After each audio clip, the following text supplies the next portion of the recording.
Olá, gente querida do coração verde e amarelo, mais um jornal Foco do Brasil, compromisso com a verdade. Mais uma vez perguntamos de qual lugar maravilhoso, de norte a sul, leste a oeste, do Brasil ou do mundo, você assiste o jornal Foco do Brasil. Participe do chat ao vivo e veja se o sino de notificações está ativado para receber nossas atualizações diárias. Vamos agora às notícias desta edição. O senador Davi Alcolumbre, presidente da Comissão de Constituição e Justiça, marcou para esta quarta-feira, 1º de dezembro, a sabatina do ex-advogado-geral da União, André Mendonça, indicado pelo presidente Jair Bolsonaro para o Supremo Tribunal Federal. Alcolumbre demorou mais de 4 meses para definir a data da sabatina. Por determinação do presidente do Senado, Rodrigo Pacheco, a casa tem uma semana de esforço concentrado, não é? Agora entre os dias 30 de novembro e 2 de dezembro. E assim, nesta quarta-feira, André Mendonça, o nome terrivelmente evangélico que o presidente Jair Bolsonaro havia prometido indicar para uma vaga à corte, teve este momento importante no Senado Federal. Permitam reiterar meus agradecimentos à honrosa indicação do senhor presidente da República, o que me permitiu estar aqui na data de hoje. Reafirmo meu irrestrito compromisso com o Estado Democrático de Direito, conforme expresso desde o preâmbulo da nossa Constituição. Dentro dessa perspectiva, inclui-se o compromisso de respeitar as instituições democráticas, em especial a independência e a harmonia entre os poderes da República. Esse preceito constitucional está inserido dentro do sistema de freios e contrapesos, próprios ao Estado Democrático de Direito. Nesse sentido, entendo que o Poder Judiciário deve atuar como agente pacificador dos conflitos sociais e garantidor da legítima atuação dos demais poderes, sem ativismos ou interferências indevidas nesses. Penso que a automoderação do Judiciário é corolário lógico do próprio princípio democrático. Desse modo, afirmo meu compromisso em respeitar as decisões e as ações, tanto do Poder Legislativo como do Poder Executivo, sempre que adotadas no exercício regular das suas atribuições e conformes à Constituição. Ainda que eu seja genuinamente evangélico, entendo não haver espaço para a manifestação pública religiosa durante as sessões do Supremo Tribunal Federal. Nesse contexto, também conseguindo que a Constituição é e deve ser o fundamento para qualquer decisão por parte de um ministro do Supremo. Como tenho dito quanto a mim mesmo, na vida a Bíblia, no Supremo a Constituição. Buscarei contribuir com o aperfeiçoamento do Estado Democrático de Direito e do sistema de justiça como um todo. Dentro dessa perspectiva, requisito fundamental para a justa aplicação da lei é a imparcialidade do julgador.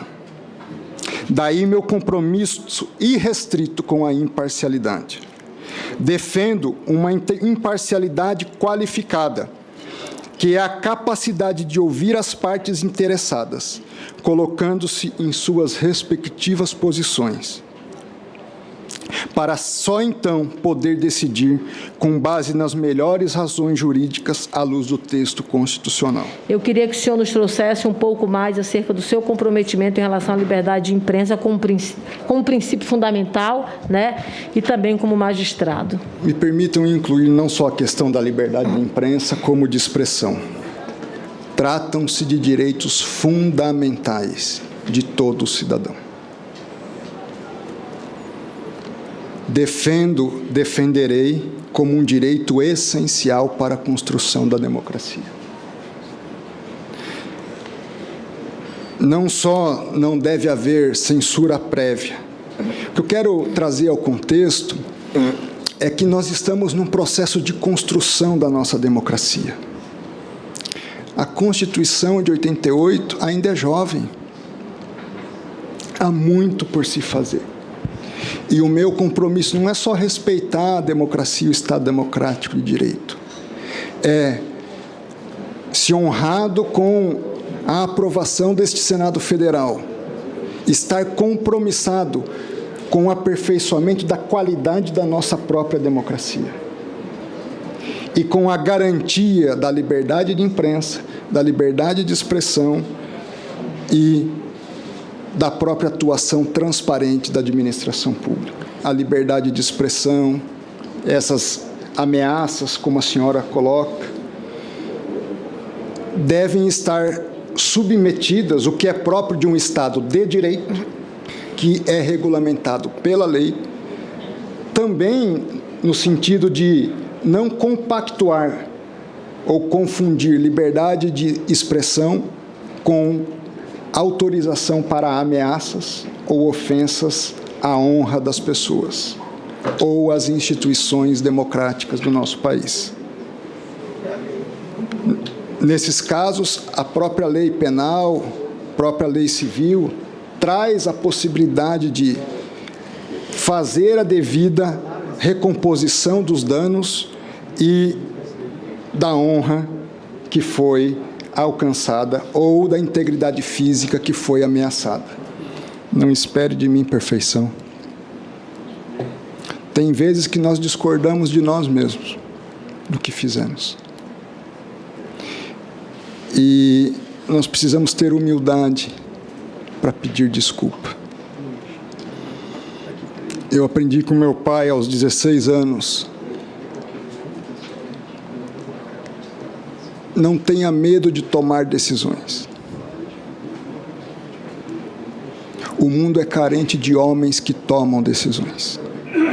Não preciso bater na mesa, falar grosso para isso. Mas se tiver errado, peça desculpa. A gente pode esperar do senhor posicionamento diferente da maioria dos ministros quando indicado por um presidente, literalmente blindar o presidente da República. Ou seja, é aquela relação, o presidente te indicou e o senhor vai ficar com uma dívida com ele para o resto do seu mandato.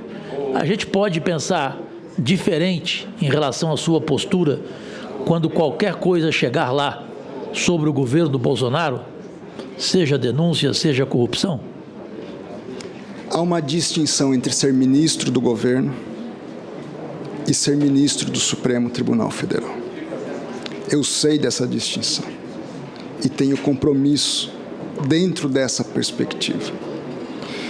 Meu trato sempre será com o presidente, como com Vossa Excelência, como todos os senadores, e reafirmo aqui o que disse a todos os senadores: meu gabinete tem que estar aberto para o diálogo com todos, de forma republicana, construtiva, buscando encontrar boas soluções, e reafirmo meu compromisso com a imparcialidade e a independência. Então, não é tudo que se faz que está certo, assim como também não é tudo que está errado. E um ministro da Suprema Corte tem que ter esse olhar, de olhar com clareza, sem pré-julgamentos. Quando eu falo em imunidade qualificada, é isso. Eu tenho que abstrair até aquilo que eu penso. Não é nem o que um governo pensa. Eu tenho que abstrair o que eu penso e ouvi-lo tentando me pôr no seu lugar, para só então tentar encontrar uma solução adequada e justa, ou mais próximo do justo, dentro da nossa limitação humana, à luz deste livro, que é a Constituição. Não sei se satisfez, senador Caju. Sim. Votaram sim 18 senadores e senadoras. Votaram não 9 senadores ou senadoras. Nenhuma abstenção. Total 27. Está aprovada na Comissão de Constituição e Justiça a indicação do senhor André Luiz de Almeida Mendonça a matéria segue direto para o plenário. Nada mais havendo a tratar, declaro encerrada a presente reunião. E pelo jeito não está fácil para Joyce Hasselmann, nem mesmo toda aquela polêmica, não é, do tombo no seu apartamento ajudou alguma coisa. Ela ainda não se recuperou dos efeitos de romper com o presidente Bolsonaro e se tornou aí uma opositora, não é? Alguns dizem traidora. E assim sua audiência, por exemplo, nas redes sociais também é uma sofrência. Todos os vídeos que ela publica, a maioria, continua tendo muito mais dislikes do que likes.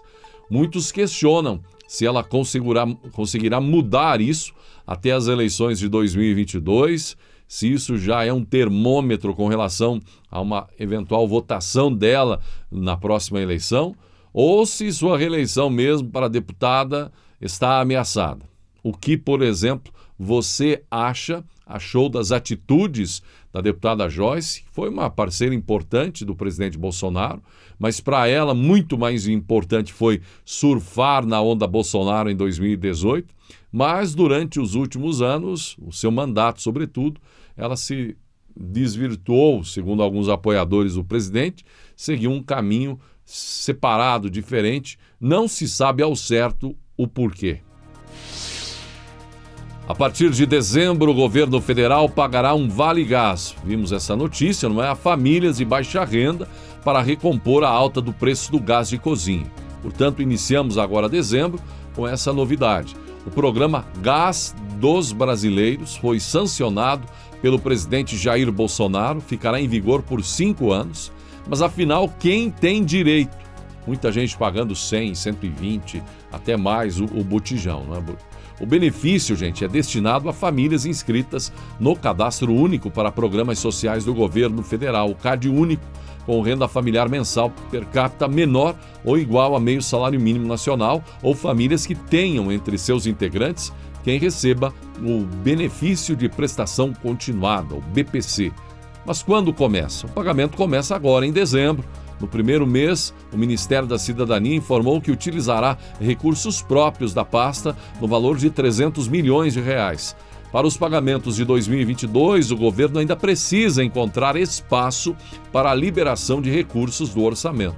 Pela lei, o programa será financiado com recursos dos royalties pertencentes à União na produção de petróleo e gás natural, sob o regime de partilha de produção de parte da venda do excedente em óleo da União e bônus de assinatura nas licitações de áreas para a exploração de petróleo e de gás natural.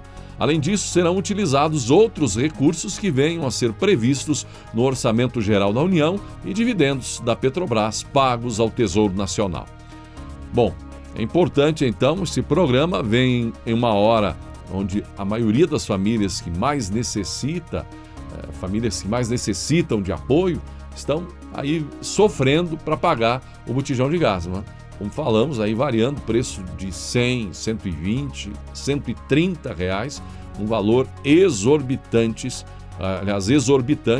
neste momento de pressão inflacionária do país. Se o custo de um merchandise feito por Faustão fatalmente sofrerá queda de valores na mudança da Globo para a Band, em razão da distância que marca os patamares de audiência de cada emissora, o apresentador, gente, não perde tempo e vai compensar parte dessas perdas ao abocanhar uma fatia maior dos lucros do que tinha na Globo. Como fazia na antiga casa, o apresentador tem se envolvido até pessoalmente nas principais negociações com anunciantes interessados em tê-lo como porta-voz de suas marcas. Faustão tem ótimas relações com o mercado publicitário e isso é bom para o seu bolso. Alguns de seus maiores representantes até frequentam sessão de pizzas que Faustão promove na própria casa. Faustão na Band, título da atração, tem estreia marcada para 17 de janeiro e irá ao ar de segunda a sexta, das 8h30 às 10h45 da noite. A emissora cogita ampliar, inclusive, o MasterChef para edições diárias após o seu programa. Então, o objetivo é aproveitar a audiência aí de Faustão para levantar a audiência até de outros programas na sequência. Continua a repercussão dos jornalistas, demissão dos jornalistas, o Francisco José e Renato Machado, da Globo, nesta semana. Você viu? Mais nomes de peso foram para o corte na emissora. Dizem que a mudança se deve pela nova política da empresa, que renova seus quadros e abre mão de repórteres mais experientes. Machado e José eram conhecidos na Globo, tinham mais de 40 anos de emissora, atuavam nos últimos tempos no programa Globo Repórter. Diretor de jornalismo da Globo, Atel Ali Camel, enviou um e-mail para se despedir dos antigos colegas. Ele elogiou o profissionalismo de ambas as partes e contou que os dois ainda têm trabalhos para serem exibidos na Globo, principalmente no Globo Repórter, onde atuavam propriamente. Francisco José havia acabado de voltar de férias e recebeu a notícia. O presidente do Senado, Rodrigo Pacheco, afirmou que a decisão sobre a reforma do imposto de renda ficará para o ano que vem. O governo pressionava pela aprovação da proposta para financiar o Auxílio Brasil, mas não conseguiu apoio no Senado, que tem se tornado uma espécie de problema crônico para o governo federal. Fica para o ano que vem a decisão para esse projeto da reforma do imposto de renda, disse Pacheco durante evento na Federação do Comércio do Estado do Paraná, em Curitiba. Para implantar o Auxílio Brasil de R$ 400, o parecer da PEC dos precatórios no Senado dispensa a necessidade de o projeto apresentar fonte de financiamento, contrariando a lei de responsabilidade fiscal. Também foi um esclarecimento. No discurso, Pacheco defendeu uma reforma tributária mais ampla. Disse que há urgência na medida, mas ponderou que é necessário uma reflexão sobre o conteúdo das mudanças. Diferente da reforma do imposto de renda, o presidente do Senado reforçou a aposta em aprovar o novo refis ainda em 2021. O texto está na Câmara. Durante o evento com empresários, Pacheco fez uma fala reforçando o compromisso com a responsabilidade fiscal. O teto de gastos é a expressão de responsabilidade fiscal que todos os governos precisam ter, disse Pacheco. Em seguida, o senador defendeu a proposta de emenda à Constituição dos precatórios como a alteração na regra de cálculo do teto. Ele admitiu que esse ponto foi o que pegou mais nas críticas, mas destacou que não vê outra solução para o pagamento de precatórios e do Auxílio Brasil. Responsável por comandar o Praça, ou A Praça é Nossa, não é, no SBT, Carlos Alberto de Nóbrega poderá estrear em um novo programa de humor na emissora de Silvio Santos. Os testes para a atração foram marcados para o dia 22 de dezembro. De acordo com informações do jornalista Flávio Rico, em sua coluna no portal R7, o humorista, em parceria com Marcelo de Nóbrega e a filha dele, a atriz, também roteirista, a Dália de Nóbrega, estão anunciando a gravação do piloto do novo humorístico. Recentemente, Carlos Alberto e seu elenco realizaram as gravações do primeiro programa de A Praça é Nossa para 2022, que será exibido em janeiro. Durante o período de férias, tradicionalmente, o canal de Silvio Santos mostra os melhores momentos do ano passado. Contudo, após inúmeras reprises em razão das restrições impostas pela pandemia de Covid-19, o SBT optou por programas novos para o início de 2022. Cotado para disputar o governo de São Paulo em 2022, o ministro da Infraestrutura, Tarcísio de Freitas, disse que recebeu um pedido do presidente Jair Bolsonaro para se candidatar. Ele, no entanto, está analisando, afirmou que ainda não se decidiu mesmo sobre o pleito. Tenho conversado com o presidente Bolsonaro. Ele me pediu para pensar, a gente aceitou discutir o assunto, mas não tem nenhuma decisão oficial tomada ainda. Tarcísio disse que precisa ter alguma segurança antes de tomar uma decisão tão séria. A conversa está acontecendo e a gente vai tentar construir um melhor cenário. A gente precisa ter segurança e, às vezes, essa segurança tem que ser baseada em número, em evidência, ressaltou Tarcísio. Muito bem, E assim chegamos ao final desta edição do Jornal Foco do Brasil. Gratidão pela sua atenção e que Deus abençoe a você e a sua família.